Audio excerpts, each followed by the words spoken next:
Hi friends, எல்லோரும் எப்படி இருக்கீங்க? எல்லோரும் நலமாக இருப்பீங்கன்னு நான் நம்புகிறேன். இன்றைக்கி வீடியோவில் பார்த்தீங்கன்னா கீமா எப்படி செய்கிறதுன்னு பார்க்கலாம் வாங்க.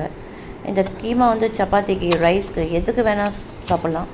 அவ்வளோ அருமையாக இருக்கும். சப்பாத்திக்கு சாப்பிட்டிங்கன்னா வேறு லெவலில் இருக்கும். ஸோ அது எப்படி செய்யலாம் பார்க்கலாம் வாங்க. இன்றைக்கி பார்த்தீங்கன்னா நான் வந்து கடாய் வச்சுருக்கேன். இந்த கடாயில் வந்து ஒரு 3 குழிக்கரண்டி எண்ணெய் ஊற்றிருக்கேன். இதில் வந்து ஃபஸ்ட்டு நான் போடுறது வந்து இஞ்சி பூண்டு பேஸ்ட்டு. இந்த இஞ்சி பூண்டு பேஸ்ட்டில் வந்து ஒரு ஸ்பூன் சோம்பு, 2 பட்டை, 2 லவங்கம், 2 ஏலக்காய் மிக்சிலேயே போட்டு நான் அரைச்சிட்டேன்.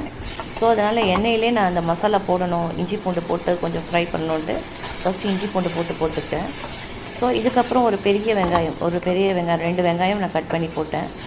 ஸோ இது கூட பார்த்திங்கன்னா 3 தக்காளி. வெங்காயம் எப்போவுமே கொஞ்சம் ப்ரௌனிஷ் வந்தால் தான் அந்த குழம்பு டேஸ்ட் கொடுக்கும், அந்த தொக்கு செய்கிறோம் இல்லையா அது டேஸ்ட் கொடுக்கும். ஸோ கொஞ்சம் நல்லா ப்ரௌனிஷ் வந்த உடனே தக்காளி போட்டு, தக்காளி வேவாது, ஸோ அதனால் தட்டு போட்டு மூடிக்கோங்க.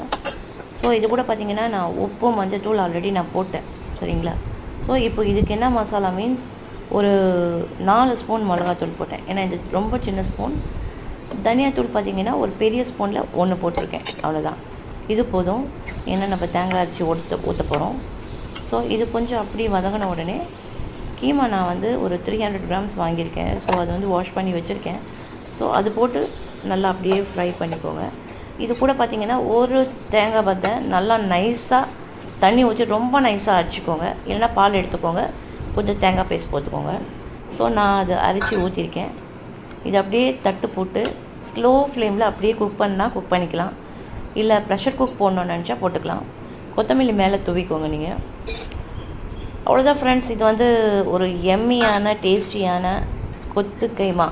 தட் மீன்ஸ் நாங்கள் வந்து கீமான்னு சொல்லுவோம். நீங்கள் எப்படி சொல்வீங்கன்னு தெரில. ஸோ இந்த ரெசிபி உங்களுக்கு பிடிச்சிருந்ததுன்னா பாருங்கள்.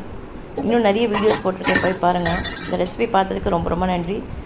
லைக் பண்ணுங்கள், ஷேர் பண்ணுங்கள், சப்ஸ்கிரைப் பண்ணுங்கள். தேங்க்ஸ் ஃபார் வாட்சிங்.